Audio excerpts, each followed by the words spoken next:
but she's still your mother. Don't disrespect her. Ang susunod na programa ay rated PG. Ito ay nangangailangan ng patnubay at gabay ng magulang para sa mga batang manunood.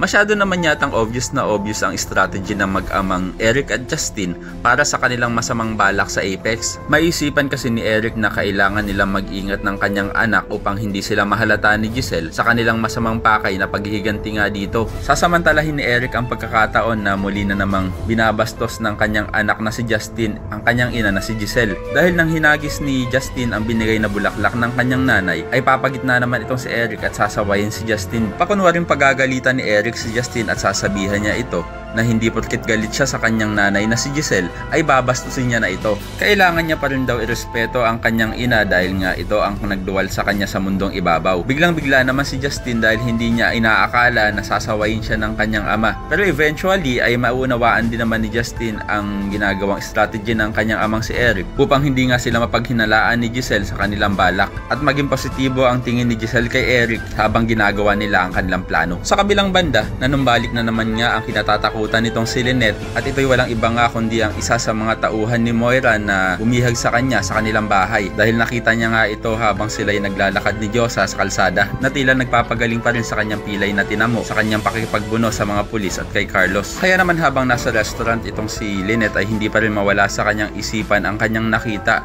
at maya-maya ay biglang may lalapit sa kanya na isang lalaki at maitutulak niya pa nga ito. Pero ito lang pala ay si RJ na nilapitan siya. Kaya naman hindi na maiiwasan ni Lynette na mapayakap sa kanyang dating jowa. Kaya naman ko isa ka rin sa mga umaasang sana wag tuluyang mabulag ng mag-amang demonyito na sila Eric at Justin itong si Giselle at mahalata ni Giselle ang pagpapanggap nitong si Eric ay pakilike ang video na ito and don't forget to subscribe. Thanks for watching and see you next time. Bye bye!